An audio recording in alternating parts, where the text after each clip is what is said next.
Hello， 大家好。我们现在在画面上所看到的这一台是日本古董老钟，整台是实木花条机械钟。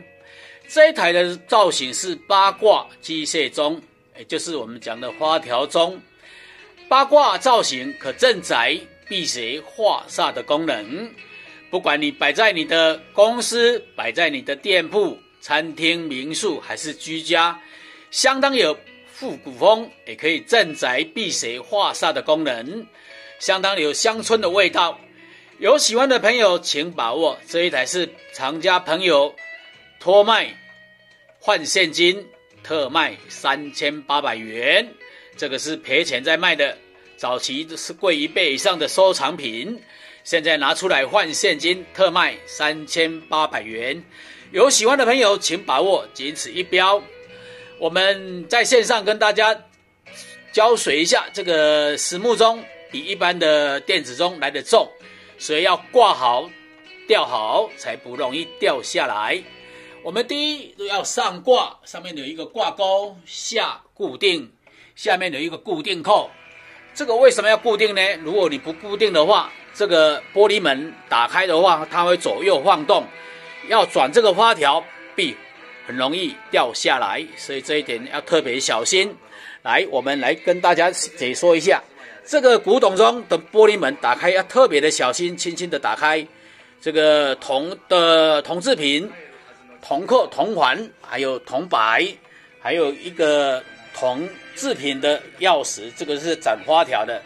尤其在上花条的时候要特别小心，这个右边是在转行走了，左边是在转打钟的，方向不要转错。我们本来标示一个转往内转的方向，这个转错的话臂会断的哦，特别小心。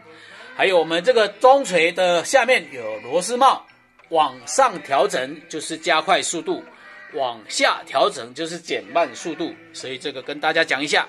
再来，我们现在在旁边看到一支铁线，这个铁线是做什么呢？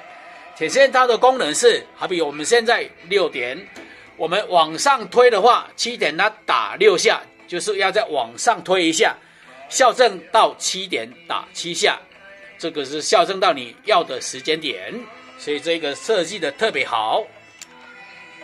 这个是早期的古董钟，是单音的设计，所以是单音的钟锤，所以这个年代不可考，但是我们推算应该是80-90年的老古钟了，所以这个有喜欢的朋友请把握。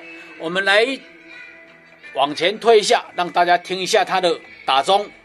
这个古董钟是半点不打钟，整点才会打钟的。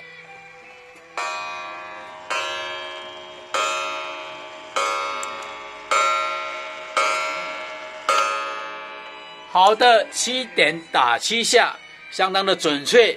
经过我们的调整校正，这个是时间，当然没办法像电子钟100%的准确度。这个老古钟我们只测定我们会行走，至于准不准，就是要靠我们去做微调。这个老古钟摆在我们的居家，摆在我们的公司、店铺，相当好看，相当有复古风的味道。有喜欢的朋友请把握，仅此一标，特卖3800，谢谢。